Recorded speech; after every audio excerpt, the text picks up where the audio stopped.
Itong ampalaya ang lulutuin kong ulam mamaya. Huhugasan ko sa ilog.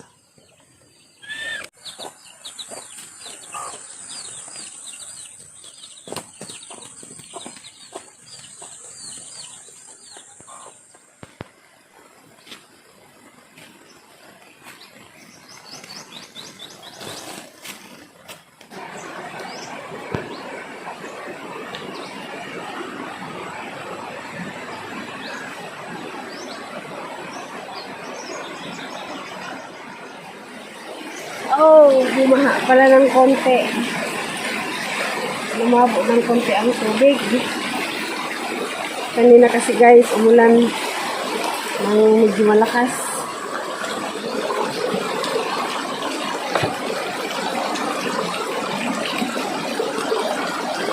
Lumabo ang tubig.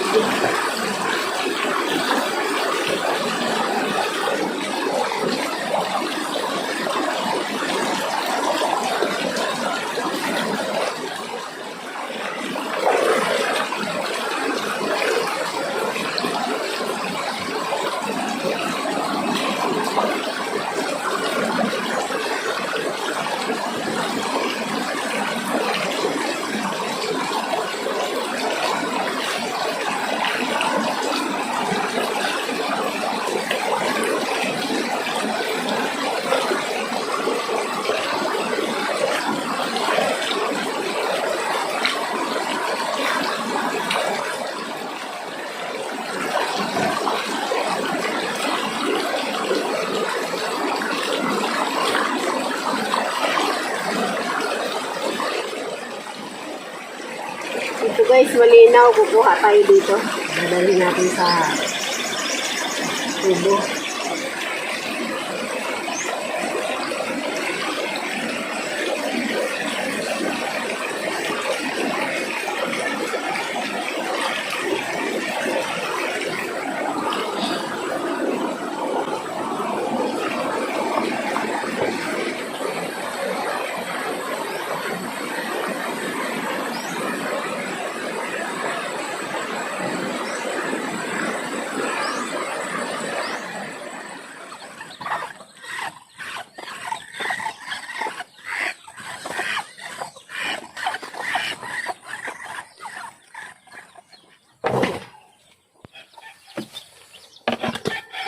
Sadya kong nilagyan ng tubig para may panghugas tayo.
Ang isasahog natin dito, hipon uli. Kasi kagabi, nung isang gabi pala,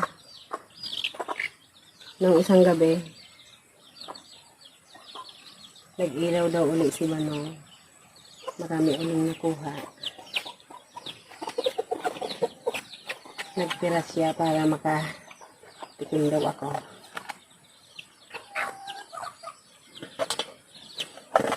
Sasahog natin dito.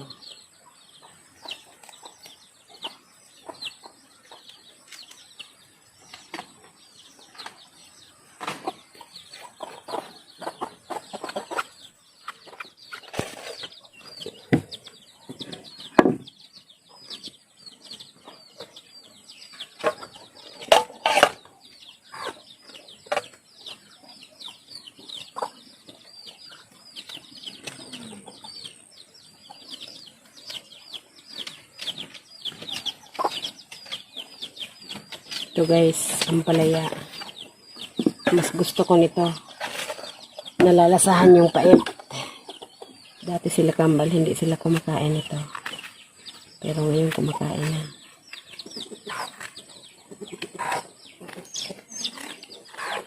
Yung isang araw, ito ang ulam namin doon sa tindahan. Bumili uli ako para si Manong kain din ng gulay na ampalaya. Tamang-tama, may hipon pala siya. Bagay dito yon. Gata ulit.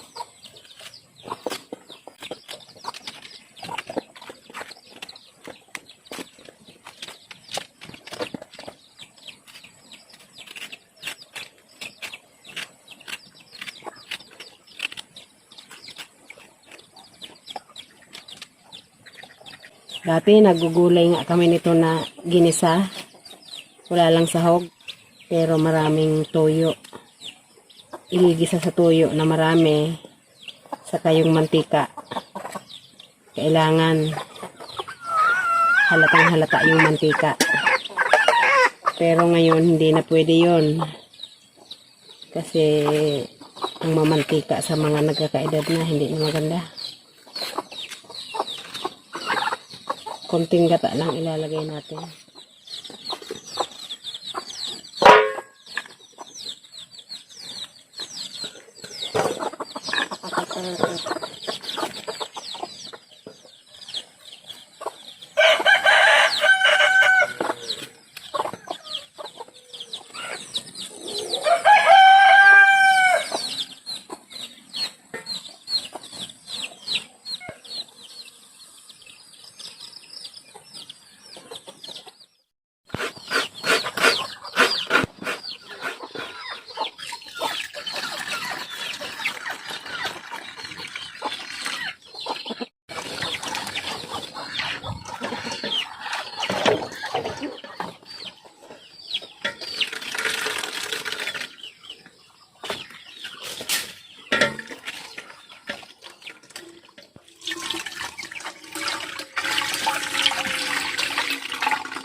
Sibuyas, bawang,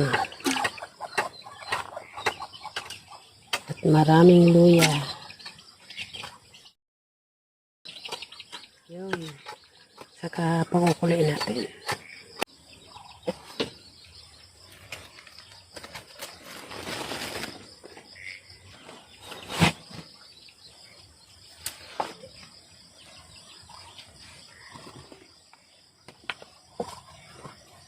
Keringalog na. Malilikot na.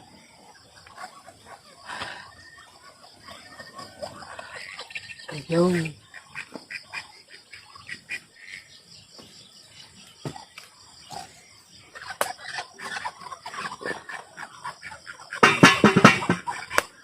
Tanggalan natin ang takip kasi hahalo-haloin ko yan para hindi lumablaw yung gata.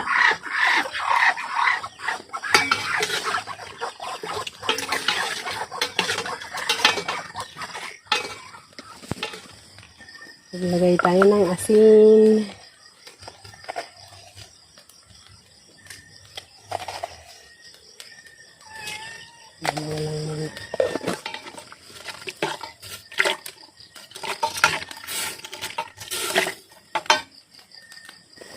Guys, kumulo na. Ilagay na natin itong gulay na ampalaya.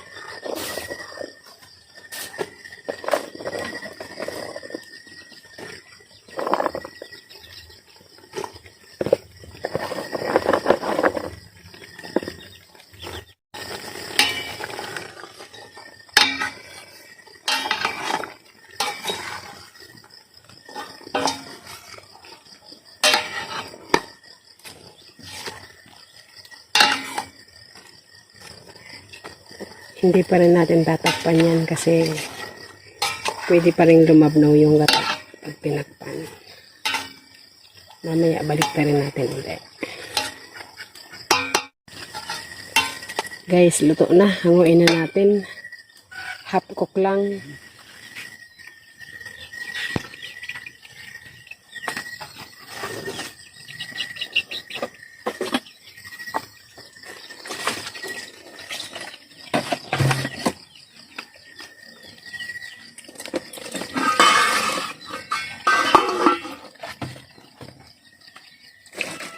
Oo, mamaya, mainit pa ang kanin. Palamig-lamigin muna natin. Mamaya. Kumain na kayo ah. So, alis kayo dyan. Alis na. Alis. Alis. Mamaya nga, mamaya. Mainit pa. Ang kanin.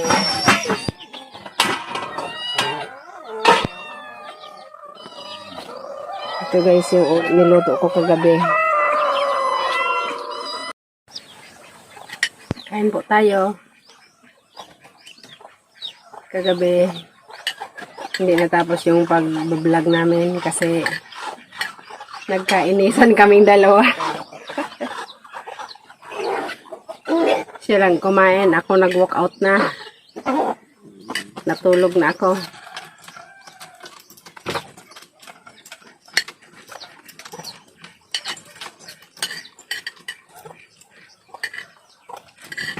Pag ganun kasi, pag nagkakainisan namin dalawa, kung sino yung inis, nahayaan na lang. Wala nang nagsasalita. Basta, pag ako nakita kong nagagalit siya, maalis na ako, hindi na ako nagsasalita. Nahayaan ko na lang para hindi na lumawig pa.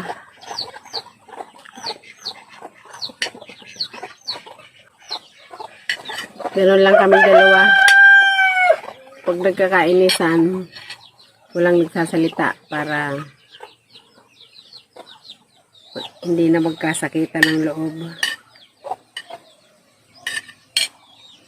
Kapag naiinis ako, hindi rin ako nagsasalita. Para walang masabing nakasakit doon sa isa. Pag siya naiinis din, hindi rin siya nagsasalita. Parehas kami.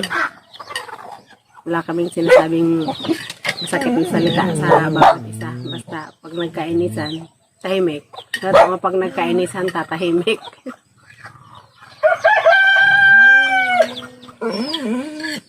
Kinabukasan, parang wala nangyari. Ganun lang kami. Wala talaga kaming away na malala. Puro inis lang. Pag nainis, aalis. Yung kinainisan, tatahimik. Ganun lang kami lagi.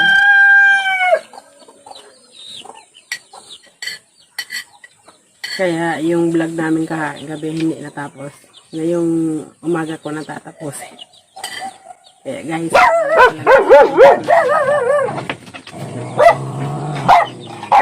ay! Ay, itong mga aso ko. Natural na yata sa mag-asawa yung tampuhan, nagkakainisan paminsan-minsan. Hindi kami nagsasalita ng hindi maganda sa bawat isa. Pag nagkainisan lang, tahimik pareho.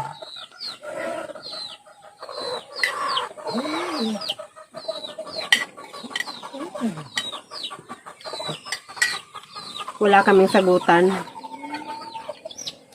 Pag naiinis siya sa akin, mahalata ko na lang na naiinis siya.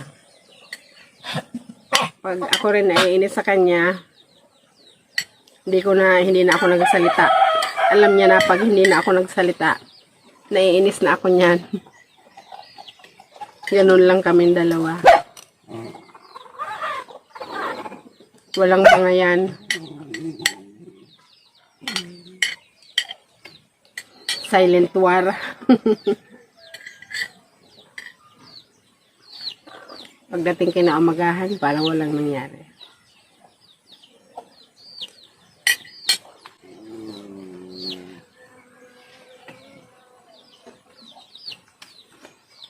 Okay guys, maraming salamat sa inyong panonood. Ingat po tayong lahat.